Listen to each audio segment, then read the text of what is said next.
Yes, good morning class. BSc second year zoology का first paper discuss कर रहे हैं structure and function of invertebrates, कशेरुकी प्राणियों की संरचना और कार्य। और आज की क्लास में हम बात करेंगे स्केलेटल सिस्टम कंकाल तंत्र के ऊपर मोलस्का के अंदर। ठीक है, स्केलेटल सिस्टम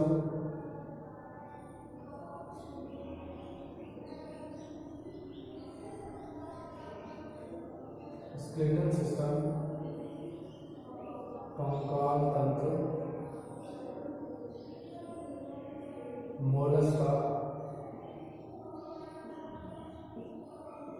ठीक है, देखिए स्केलेटल सिस्टम कंकाल तंत्र का जो कार्य है, जो फंक्शन है वो क्या होता है वो आप सभी को पता है। जो जीव होता है, एनिमल होता है, उसके शरीर को आधारभूत संरचना, हर एक जीव की जो शरीर होता है उसकी एक निश्चित संरचना होती है, आकार होता है। ठीक है, शेप और साइज निर्धारित होता है ऑलमोस्ट अधिकांश जीवों के शरीर का। और जीवों के शरीर को जो निश्चित आकृति प्रदान करने का काम किया जाता है वो किया जाता है उनके अंदर पाए जाने वाले कंकाल तंत्र के द्वारा। कंकाल तंत्र में होता है कठोर संरचना होती है जो कि अस्थियों और उपास्थियों से मिलकर बनी हुई होती है, और ये जीव के शरीर को निश्चित आकृति, संरचना, शेप, साइज प्रोवाइड करवाती है। ठीक है, इसके अलावा जीव के अंदर जो लोकोमोशन होता है, जो गमन की क्रिया होती है, उसमें जो सहायक होती है मांसपेशियां, उनको संधि स्थान, ठीक है, कनेक्टिव साइट्स प्रोवाइड कराने का काम करता है अपना स्केलेटल सिस्टम। ठीक है, तो कंकाल तंत्र की संरचना क्या है, किस तरीके का कोशिकाओं से मिलकर बना हुआ होता है, उसको हम देख रहे हैं मोलस्का के अंदर। ठीक है, मोलस्का एक संघ होता है और इसके जो जीव होते हैं वो अधिकांश पाए जाते हैं मैराइन वाटर के अंदर, समुद्र के अंदर ये पाए जाते हैं। ठीक है, एग्जाम्पल के तौर पे हम लेके चलते हैं यूनिया और पाइला। ठीक है, यूनिया और पाइला ये दोनों ही सदस्य आते हैं मोलस्का के। ठीक है, मोलस्का के अंदर आते हैं पाइला गैस्ट्रोपोडा। पाइला जो एक सदस्य है, गैस्ट्रोपोडा वर्ग का सदस्य है, गैस्ट्रोपोडा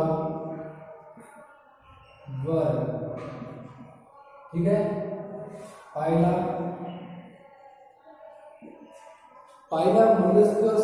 मोलस्का फाइलम में जो क्लास है गैस्ट्रोपोडा उसका सदस्य होता है पाइला। और इसके अंदर हम देख रहे हैं स्केलेटल सिस्टम कंकाल तंत्र की संरचना। ठीक है, देखिए जो मोलस्का के सदस्य है पाइला और यूनिया, इन दोनों के अंदर क्या होता है, जो मोलस्का के सदस्य होते हैं इनका शरीर सॉफ्ट होता है, कोमल होता है। ठीक है, इनका शरीर जो होता है कोमल होता है और बाहरी आघातों से सुरक्षा के लिए इनके शरीर के चारों तरफ कैल्शियम कार्बोनेट का बना हुआ एक कंकाल तंत्र पाया जाता है। ठीक है, एक खोल संरचना होती है, इनके शरीर को चारों ओर से घेरे हुए होती है जो कि कैल्शियम कार्बोनेट से मिलकर बना हुआ होता है। इस खोल नुमा जो संरचना होती है इसके अंदर इनका जो कोमल शरीर होता है वो सुरक्षित बना रहता है, बाहरी आघातों से सुरक्षित रहता है। ठीक है, पाइला की जब बात करेंगे तो पाइला के अंदर शंकुनुमा संरचना होती है, जो कंकाल तंत्र कैल्शियम कार्बोनेट का बना हुआ होता है, और कंकाल तंत्र की जो संरचना होती है वो शंकुनुमा होती है, जैसे शंख होता है उसी के समान इसकी संरचना होती है शंकुनुमा, और उसमें कुंडलन पाया जाता है। ये जो कुंडलन है दक्षिणावर्त और वामावर्त, क्लॉकवाइज और एंटी क्लॉकवाइज दोनों ही हो सकते हैं। ठीक है, और जो कुंडलन है कुंडलन की जो संख्या होती है वो 6.5 बाय,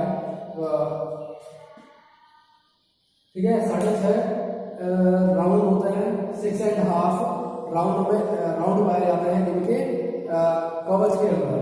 जो इनका कवर होता है कैल्शियम कार्बोनेट का बना हुआ, पाइला की बात कर रहे हैं, पाइला के अंदर जो कवर होगा कैल्शियम कार्बोनेट का उसके अंदर 6.5 राउंड पाया जाता है, राउंड देखे जाते हैं। सबसे स्टार्टिंग वाला जो राउंड होता है अधिक वृद्धियां होती है, व्रत बनाया जाता है।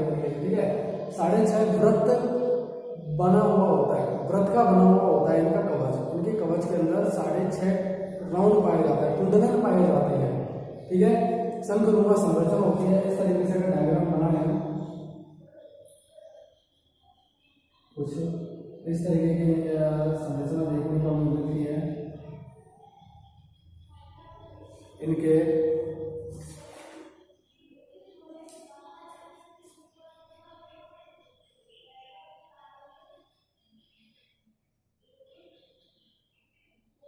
ठीक है। कुछ इस तरह से हमें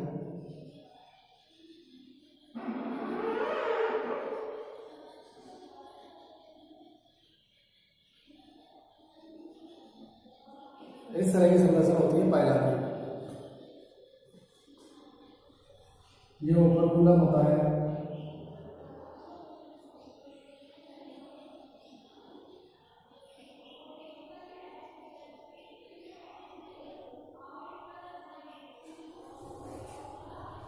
ओपर्कुलम होता है, ठीक है।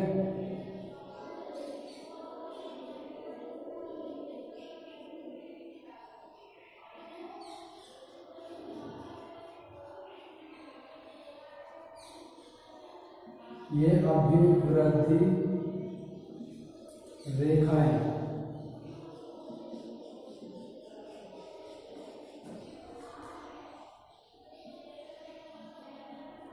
ग्रोथ लाइन ओपर्कुलम, ठीक है। और ये कुंडलन होते हैं जो कि आपको दिखाई दे रहे हैं, कवच का शिखर, टॉप ऑफ सेल, ठीक है। और ये कुंडलन है, कवच के कुंडलन, राउंड ऑफ सेल, ठीक है। कवच के कुंडलन होता है, ठीक है। तो देखिए इस तरीके का कवच हमें देखने को मिलता है। ये अभिवृद्धि रेखाएं होती हैं, ग्रोथ लाइन्स होती है। ये एक कैल्शियम कार्बोनेट का बना हुआ कवच होता है पाइला के अंदर, पाइला,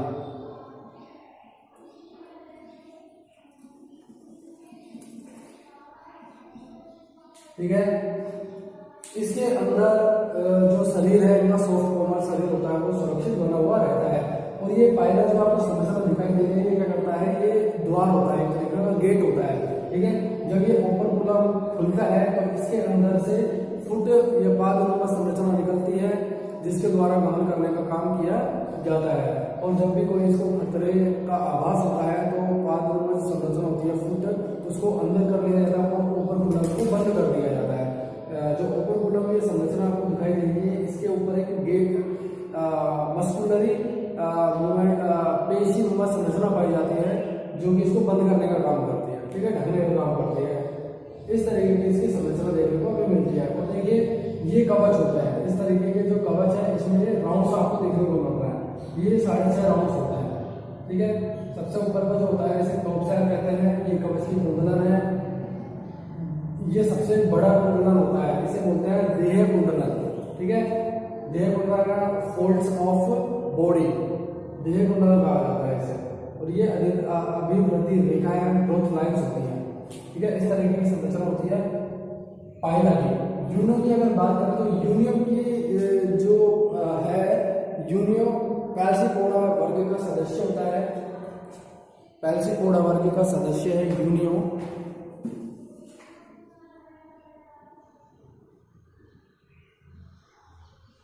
पैल्सिपोडा, ठीक है। और देखिए जो पैल्सिपोडा वर्ग का ये सदस्य है, दो एक जैसी प्लेटें पाई जाती हैं इसमें, इस तरह से,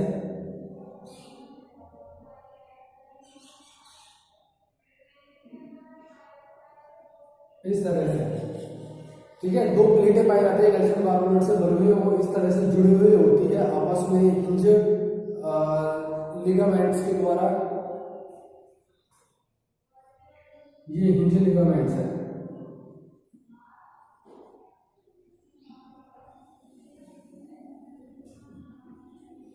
ठीक है। और ये दोनों पालियां होती हैं कैल्शियम कार्बोनेट की बनी हुई, और इनके ऊपर अभिवृद्धियां पाई जाती हैं, अभिवृद्धि रेखाएं पाई जाती हैं इस तरह से, ठीक है। यहाँ पर भी अभिवृद्धि रेखाएं पाई जाएंगी। ये उभार नुमा संरचना होती है, इन्हें हम टच करने पर ये अलग से ही उभरी हुई संरचना दिखाई देती है, ठीक है। इन्हें यूम्बो कहा जाता है, यूम्बो। इस तरह से ये दो प्लेट नुमा संरचना कैल्शियम कार्बोनेट की बनी हुई होती है और आपस में ये जुड़ी हुई होती है इस हिंजिंग लिगामेंट से। एक उत्तकीय संरचना है, ये एक झिल्ली नुमा मेम्ब्रेन होती है जिससे ये आपस में दोनों प्लेटें जुड़ी हुई होती है, जिसे हिंजिंग लिगामेंट कहते हैं, ठीक है। इस तरीके की संरचना होती है और इसके अंदर जो इसका शरीर होता है सॉफ्ट कोमल, वो सुरक्षित बना हुआ रहता है। इस तरीके की संरचना होती है, इसे बोलते हैं यूनियो। ये यूनियो की संरचना है, ठीक है। ये तो हमने बात की स्केलेटल सिस्टम के बाहरी संरचना की। अब अगर इसकी आंतरिक संरचना को देखा जाए, इन दोनों की जो आंतरिक संरचना है कंकाल तंत्र की, वो क्या है, एक जैसी लगभग समान होती है, ठीक है, समान होती है लगभग। और इनमें जो कैल्शियम कार्बोनेट है, इनका जो कवचीय है, उनमें 3 स्तर हमें देखने को मिलते हैं। परिकवच सबसे बाहर की तरफ होता है, परिकवच, उसके बाद ऑस्ट्रेकम और मुक्ताभ स्तर। परिकवच,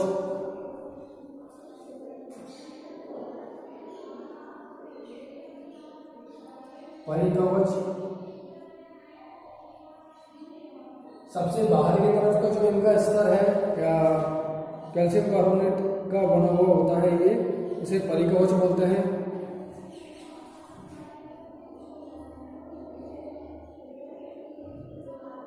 ये प्रिज्मीय स्तर होता है दूसरे नंबर पर, और सबसे आंतरिक, सबसे इनर सरफेस पर जो है उसे मुक्ताभ स्तर,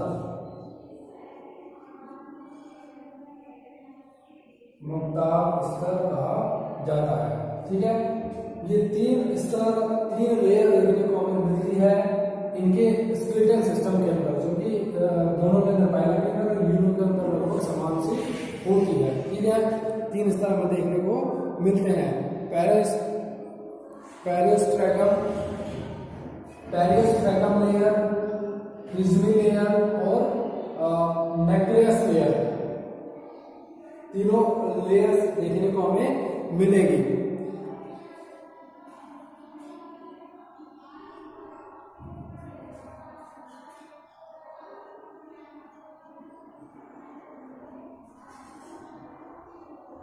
पेरियोस्ट्रैकम, प्रिज्मी,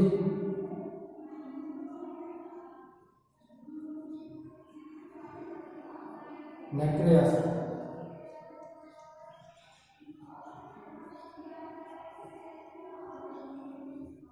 ये तीनों लेयर्स हमें देखने को मिलती है। कंकाल तंत्र, जो इनका सेल होता है कंकाल तंत्र की,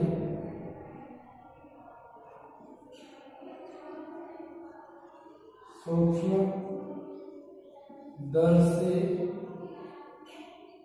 संरचना, ठीक है। इनके स्केलेटल सिस्टम को जब हम अंडर द माइक्रोस्कोपी के नीचे स्टडी करते हैं, ठीक है, माइक्रोस्कोप के नीचे स्टडी करते हैं, आंतरिक संरचना जब देखी जाती है तो 3 तरह के स्तर हमें देखने को मिलते हैं, ठीक है। ये कंकाल तंत्र है, बाहरी संरचना है, इस तरह की होती है। पाइला के अंदर शंकुनुमा संरचना होती है, शंकुनुमा 6.5 कुंडलन पाए जाते हैं। ये कुंडलन इस तरीके से राउंड राउंड होते हैं, ठीक है। सबसे बड़ा जो कुंडलन होगा उसे देह कुंडलन कहा जाता है, बॉडी फोल्डेड, इस तरीके की संरचना होती है। और जो कवच होता है ये ओपर कुंडल नामक संरचना से बाहर की तरफ खुलता है। यहाँ पर एक पर्दे नुमा संरचना पाई जाती है जो कि पेशी जनित होती है, मस्कुलरी होती है। मसल्स के अंदर खिंचाव होता है तो ये पर्दे नुमा संरचना ये हट जाती है और इसके अंदर से जो पाइला है वो बाहर निकल के आ जाता है और उसके द्वारा गमन का काम किया जाता है। और जब भी इसको खतरे का आभास होता है तो इसके सॉफ्ट शरीर को अंदर वापस से एंटर कर लिया जाता है और ऊपर को बंद कर दिया जाता है। इस तरीके से जो शरीर है इसका कोमल, वो इस कठोर संरचना के अंदर सुरक्षित बना रहता है, ठीक है। इसी तरीके से यूनियो है, यूनियो के अंदर भी कैल्शियम कार्बोनेट की बनी हुई 2 प्लेटें होती हैं और ये दोनों प्लेटें आपस में जुड़ी हुई होती है मजबूती से, हिंजे लिगामेंट के द्वारा। एक टिश्यू है, ये टिश्यू में संरचना होती है जिससे ये जुड़ा हुआ होता है, ठीक है। इसके अंदर मोती का निर्माण भी होता है, पर्ल फॉर्मेशन, मोती कल्चर, जो कि मुक्तान निर्माण, उसको आप थर्ड ईयर में पढ़ेंगे, ठीक है। एक प्रोसेस होता है जिससे मोती का निर्माण होता है, सीपी है एक तरह की, ठीक है। सीपी के अंदर मोती का निर्माण होता है, तो जो ये सीपी होती है इसी से मोती का निर्माण किया जाता है। अभी हमें केवल पढ़ना है स्केलेटल सिस्टम में कंकाल तंत्र। तो देखिए पाइला की बात हो गई, यूनि की बात हो गई, ये तो इनके बाहरी संरचना है। अब अगर इनके कंकाल तंत्र को हम सूक्ष्मदर्शी के द्वारा अध्ययन करेंगे तो इनके कंकाल तंत्र के अंदर हमें 3 स्तर देखने को मिलेंगे। सबसे बाहर की तरफ जो स्तर है उसे बोलते हैं परिकवच स्तर, पेरिओस्ट्रियम, ठीक है, पेरिओस्ट्रियम लेयर।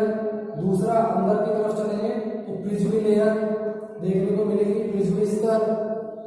सबसे अंदर की तरफ जो इनर सरफेस में सबसे अंदर की तरफ जो स्तर है, जो लेयर है उसे बोलते हैं मुक्ताभ स्तर, नैक्टियस लेयर, ठीक है। ये 3 स्तर हमें देखने को मिलते हैं इनके कवच के अंदर। मुक्ताभ जो ये कवच है, जो इनका सेल है, जो बाहरी कंकाल तंत्र का काम इनका कर रहा है, ठीक है। अब बात करते हैं परिकवच स्तर की, पेरिओस्ट्रियम लेयर की, परिकवच स्तर की। देखिए जो परिकवच स्तर है ये सबसे बाहर की तरफ पाया जाता है और ये बना हुआ होता है कॉन्चिलिन नामक पदार्थ, जो कि अस्थि के समान कठोर होती है, ठीक है। कॉन्चिलिन नामक पदार्थ से मिलकर बना हुआ होता है। इसको मैं रख कर रहा हूं।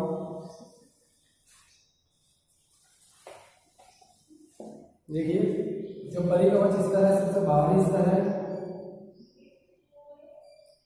बाहरी स्तर, और ये कॉन्चिलिन नामक पदार्थ से मिलकर बना हुआ ये होता है, जो कि अस्थि समान कठोर होता है। और कॉन्चिलिन नामक जो पदार्थ है ये एक दूसरे के समानांतर अरेंज होते हैं, समानांतर व्यवस्थित होते हैं परिकवच स्तर के अंदर, ठीक है। अगर इसका हम डायग्राम बनाएं, ये भी मैं रफ कर रहा हूं।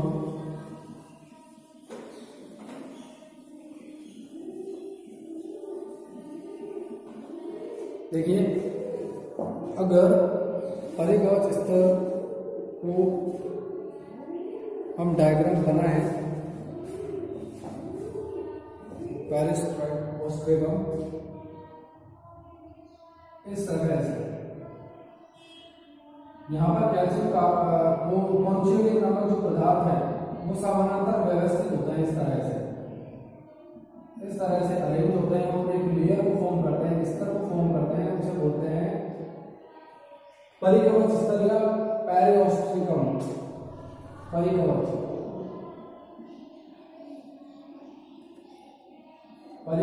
स्तर। और ये परिकवच स्तर है, इसके अंदर कॉन्चिलिन नामक जो पदार्थ है वो इस तरीके से व्यवस्थित होता है, ठीक है। परिकवच स्तर के अगर नीचे की बात करें, अंदर की बात करें, तो एक दूसरा स्तर पाया जाता है जिसे बोलते हैं प्रिज्मी स्तर, ठीक है। प्रिज्मेटिक लेयर या प्रिज्मी स्तर, इसके अंदर कैल्शियम कार्बोनेट के जो क्रिस्टल्स होते हैं वो अरेंज होते हैं पैरेलल। कैल्शियम कार्बोनेट के जो क्रिस्टल्स होते हैं वो एक दूसरे के पैरेलल, एक दूसरे के समानांतर व्यवस्थित होता है। इस तरीके से देखिए ये कैल्शियम कार्बोनेट के क्रिस्टल्स हैं, ये इस तरह से व्यवस्थित होते हैं, ये इस तरह से देखिए समानांतर व्यवस्थित होते हैं, एक दूसरे के पैरेलल, इस तरह से हमें देखने को मिलते हैं समानांतर,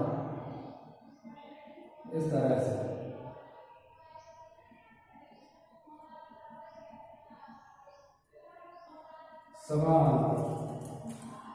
ठीक है, ये कैल्शियम कार्बोनेट के क्रिस्टल्स हैं जो कि एक दूसरे के समानांतर व्यवस्थित है और इनके मध्य में जो ये रिक्त स्थान आपको दिखाई दे रहा है ये भरा हुआ होता है कॉन्चिलिन से, जो कि प्रिज्मेटिक जो परिकवच स्तर है, ठीक है। परिकवच स्तर पेरिओस्ट्रियम जो लेयर है यहाँ से ये स्तर बना हुआ है कॉन्चिलिन नामक पदार्थ से।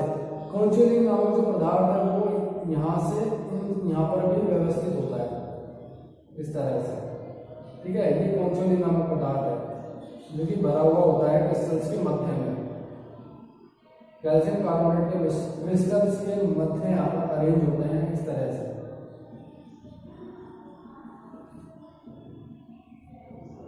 ठीक है, ये पोंशियोनिक नामक धातु से बना हुआ है। पोंशियोनिक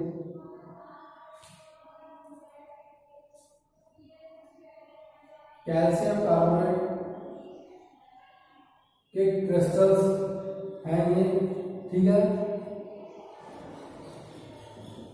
क्रिस्टल और जो लेयर है इसे प्रिज्मेटिक या प्रिज्म स्तर।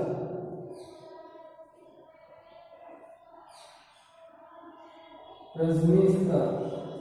इसके नीचे की तरफ जब हम चलेंगे तो हमें देखने को मिलेगा मुक्ता स्तर या नैक्रेयस लेयर। मुक्ता स्तर, यहाँ पर मुक्ता स्तर होता है, ये मुक्ता स्तर है।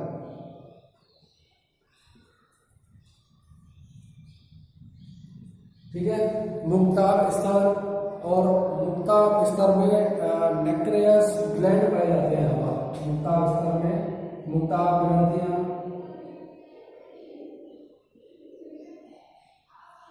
ये मुक्ताभ ग्रंथियां होती हैं। मुक्ताभ ग्रंथियां हैं ये, इस तरह से ग्रंथियां होती हैं जिसके द्वारा सिक्रेशन किया जाता है मुक्ताभ का। कैल्शियम कार्बोनेट का सिक्रेशन किया जाता है मुक्ताभ ग्रंथियों के द्वारा। ठीक है, कैल्शियम कार्बोनेट का सिक्रेशन किया जाता है इस तरीके से। ये संरचना होती है कवच की, यहाँ से यहाँ तक की, ये इनका कवच जो सेल है। ठीक है, एक कवच की संरचना होती है जो कि बाहर की तरफ पाया जाता है, ये आंतरिक संरचना है। ठीक है, पायला और यूनिट के अंदर ये सेम एक समान होती है कवच की संरचना। कवच की आंतरिक संरचना।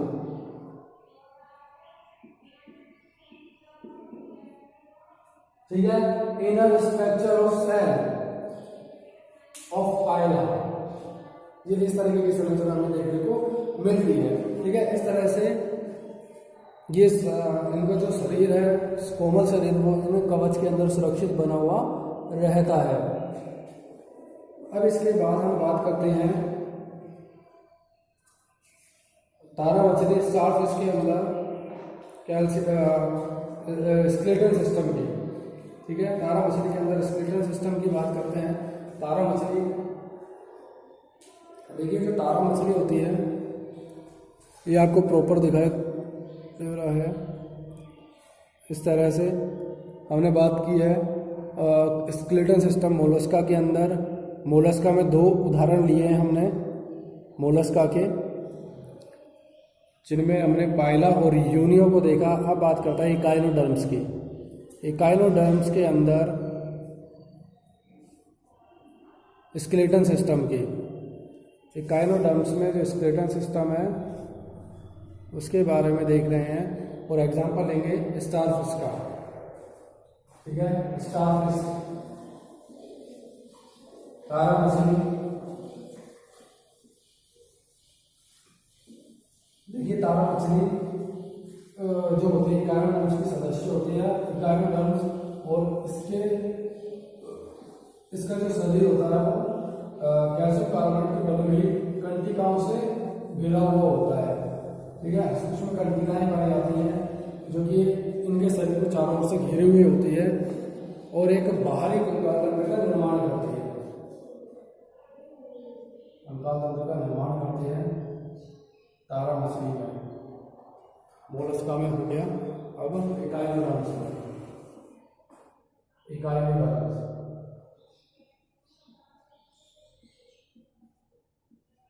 डर्मेटा, इकाइनोडर्मेटा। ठीक है, तारा मछली या स्टारफिश इकाइनोडर्म्स के सदस्य हैं स्टारफिश। और इनका जो शरीर होता है तारा मछली का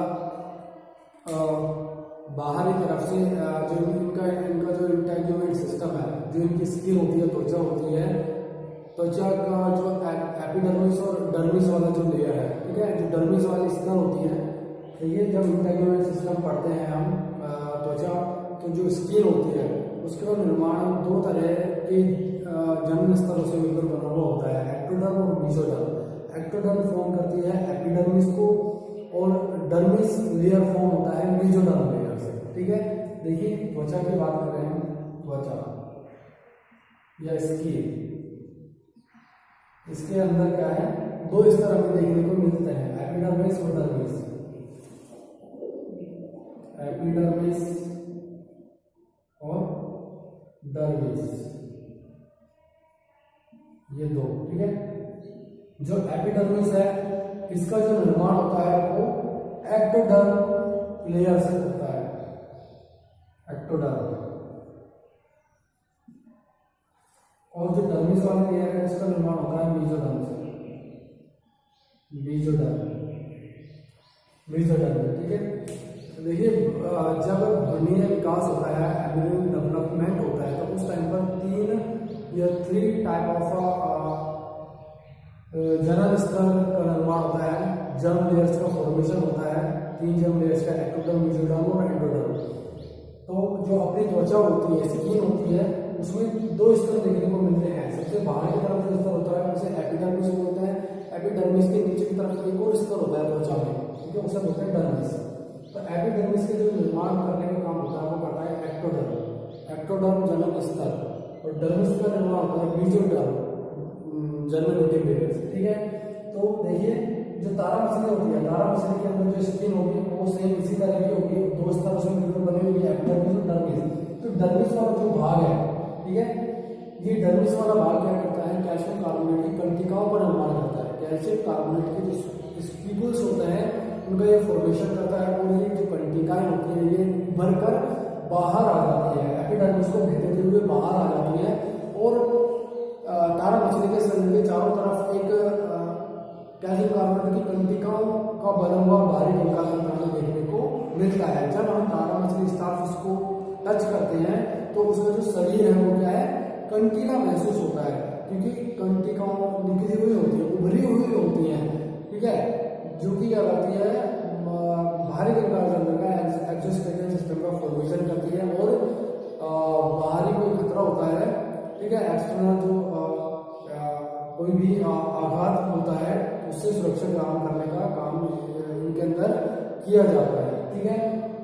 इस तरीके से जो स्टारफिश है, स्टारफिश के अंदर जो कंकाल तंत्र है वो होता है मेसोडर्म से फॉर्म, ठीक है, मेसोडर्म या फिर मध्य जन्म स्तर से विकसित होता है तारा मछली के अंदर बाहरी कंकाल तंत्र, ठीक है। देखिए इसके अंदर जो तारा मछली की जब बात करते हैं संरचना की, तो इसकी जो संरचना होती है वो हमें उसमें 5 आर्म्स देखने को मिलती है, इस तरह से, ठीक है, 5 आर्म्स हमें देखने को मिलती है। इनका 2 सरफेस होता है, एक होता है माउथ सरफेस, दूसरा होता है अदर अपोजिट सरफेस। मुखीय जिस सतह पर मुख होता है उसे मुखीय सतह है, और दूसरी सतह को अपमुखीय सतह है, ठीक है। ऊपर की तरफ जो सतह होता है, जो 5 आर्म्स आपको देखने को मिल रही है, इसके बीच में एक खांच होती है जिसे विधि खांच बोलते हैं, ठीक है, यहाँ पर इसे विधि खांच बोला जाता है, ठीक है, विधि खांच यहाँ पर इसे बोला जाता है। कैल्शियम कार्बोनेट की बनी हुई कंटिकाएं होती हैं। विधि खांच मुख के चारों ओर 5 प्लेटें पाई जाती है, यहाँ पर इनका मुख होता है सेंटर में, ठीक है, मुख या माउथ, और मुख से ये 5 प्लेटें निकली हुई होती है, ठीक है, ये 5 प्लेट आपको देखने को मिल रही है, ये 5 प्लेटें निकली हुई होती है, 5 प्लेटें निकली हुई होती है, समान अस्थि की बनी हुई होती है, जिन्हें मुखीय अस्थिकाएं कहते हैं, जिन्हें मुखीय अस्थिकाएं कहा जाता है, जो उल्टे वी की तरह व्यवस्थित होती है। देखिए वी की तरह व्यवस्थित होती है, ये आपको देखने को जो मिल रही है प्लेटें, इनकी जो आकृति है, जो संरचना है वो क्या है, इस तरह से होती है, वी के समान में देखने को यहाँ पर मिल रही है। 2 प्लेटें आपस में वी की तरह जुड़ी हुई होती है, जो कि अस्थि की मिलकर बनी हुई होती है। इनके अंदर कंकाल तंत्र का निर्माण करने का काम किया जाता है इस तरह से, कैल्शियम सूल निकले हुए होते हैं। जो ये विधि खांच है इनमें से कैल्शियम सूल जो कि कैल्शियम कार्बोनेट के बने हुए होते हैं, सूल के समान स्पिकुल्स होते हैं, कांटे समान संरचना निकली हुई होती है, इसके बाहर की सतह के चारों तरफ से घेरने का काम करती है। ठीक है, और इस तरीके से इनमें क्या करेंगे, कंकाल तंत्र का निर्माण मेसोडर्म से मिलकर बना हुआ होता है। इनका जो कंकाल तंत्र है वो इससे हुआ होगा, उत्पन्न जो हुआ है डेरिवेटिव संरचनाएं हैं वो मेसोडर्म से निर्मित हुआ है। ठीक है, इस तरह से इनके अंदर हमें देखने को मिलता है। अब बात करते हैं देखिए रेडियोलेरिया की। रेडियोलेरिया के अंदर जो कवच की बात करेंगे, रेडियोलेरिया क्या है, रेडियोलेरिया में कवच या कंकाल तंत्र। देखिए रेडियोलेरिया क्या है, प्रोटोजोआ का सदस्य है, और रेडियोलेरिया के अंदर जो जीव द्रव्य होता है वो छिद्रित प्लाज्मा लेयर से बटा हुआ होता है। रेडियोलेरिया प्रोटोजोआ का सदस्य होता है, इसके अंदर जो जीव द्रव्य होता है, साइटोप्लाज्म होता है, वो छिद्रित या पोरयुक्त प्लाज्मा लेयर से घिरा हुआ होता है और दो भागों में बटा हुआ होता है। बाहर की तरफ जो साइटोप्लाज्म पाया जाता है बाहरी सरफेस पर, उसे एक्सोप्लाज्म, और अंदर की तरफ जो जीव द्रव्य पाया जाता है सेंटर की तरफ, उसे एंडोप्लाज्म कहा जाता है। ठीक है, एक्सोप्लाज्म और एंडोप्लाज्म में सूल के समान संरचनाएं देखने को मिलती है, जिसका निर्माण होता है सिलिका से। ठीक है, सिलिका से ये सिलिका नुमा जो कंटिकाएं होती है जो कि पारदर्शी होती है, ट्रांसपेरेंट होती है, ये क्या करती है, एंडोस्केलेटल सिस्टम का फॉर्मेशन करती है रेडियोलेरिया के अंदर, अंतःकंकाल तंत्र का निर्माण करती है। और क्योंकि इसकी जो प्लाज्मा लेयर है, जो इसकी झिल्ली है, प्लाज्मा झिल्ली, वो छिद्रित होती है, तो इन छिद्रों के द्वारा इनके अंदर जो सिलिका कंटिकाएं पाई जाती है वो निकलकर बाहर आ जाती है और बाहर की तरफ भी क्या है, बाहरी कंकाल तंत्र का निर्माण करती है, जो कि पारदर्शी होता है। इस तरीके के इनके अंदर एंडोप्लाज्म और एक्सोप्लाज्म पाया जाता है, जो कि सिलिका का बना हुआ ट्रांसपेरेंट होता है। ठीक है, इस तरीके से अगर आपने जो बात की है स्केलेटल सिस्टम में मोलस्का के अंदर, इकाइनोडर्मिडा और प्रोटोजोआ के अंदर। ठीक है, ये मोलस्का के अंदर कंकाल तंत्र हमें देखने को मिलता है। कवच उसकी आंतरिक संरचना है, 3 स्तरों में बटा हुआ होता है। बाहर की तरफ एक परिकवच स्तर, कौनचिलिन का बना हुआ, प्रिज्म स्तर, फिर मुक्ताभ स्तर के अंदर मुक्ताभ ग्रंथियां पाई जाती हैं। ठीक है, मैक्रियस ग्लैंड पाई जाती है, इनके द्वारा कैल्शियम कार्बोनेट को सिक्रेट किया जाता है, जो कि कवच का निर्माण करने का काम